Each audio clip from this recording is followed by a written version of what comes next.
হুজুরে প্রথমে আপনার নামাজ পড়ছে, এশারের নামাজ পড়ছে উত্তর পশ্চিম চন্নাবাদ ৯ নং ওয়ার্ড এনামুল হক নোমানী রহমতুল্লাহ আলীর মাদ্রাসার উনি শিক্ষক আর বোলা আলিয়ার মুহাদ্দিস সাহেব। উনি নামাজটা পড়ে, উনি আমার মাদ্রাসার শিক্ষক, তো আমার দায়িত্ব, তো আমি নামাজ শেষ করে উপরে গেছি।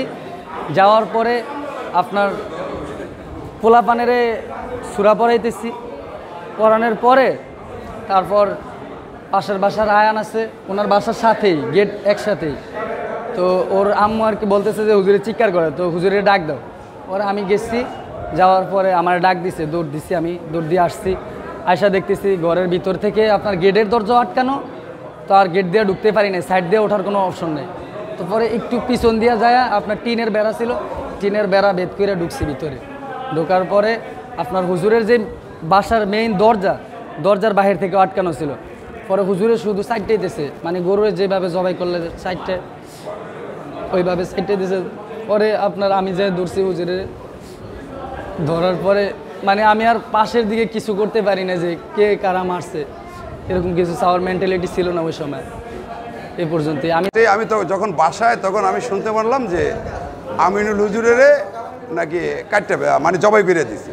কে বা কাহারা আমি তা জানি না, তবে শুধু আমি এতটুকু বলবো, ওর চেতে ভালো ছেলে আমার এই 55 বছর বয়সে আমি চন্নাবাদে আজও দেখিনি।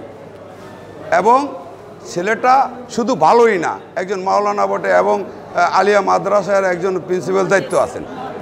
এবং আমি ওর তুলনা মানে বিকল্প আর কিছু বলতে পারবো না।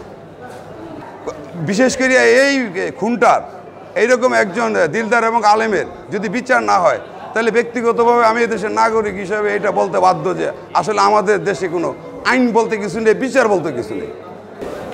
আমার নাম আমিনুল হক নোমানী ভাই, আপনারা সবাই জানেন যে উনি একজন ভোলা জেলার একজন প্রখ্যাত বক্তা, আলিমে দ্বীন। উনি ভোলা দারুল হাদিস কামিল মাদ্রাসার মুহাদ্দিস, এবং আমাদের স্থানীয় একজন আলিমে দ্বীন। আমরা ওনাকে শ্রদ্ধার সাথে সবসময় দেখতাম। নোমানী ভাইয়ের সাথে কারোর সাথে কখনো দেখতাম না কোনো বাদ বিতর্ক বা কথা কোনো কাটাকাটি বা হাসি মুখে, সবসময় হাসি মুখে আমাদেরকে স্নেহ ভালোবাসা মমতা দিয়ে আমাদেরকে মানুষ করছে। আমরা হঠাৎ এশার নামাজ পরে আজকে বাসায় ঢুকতেই একটা কল আসে যে নোমানী ভাইকে কারা নাকি বাসায় এসে কোবাইছে। এই কথা শোনার সাথে সাথে আমরা এলাকায় সবাই যাই দেখি যে নোমানী ভাইকে হাসপাতালে নিয়ে আসছে।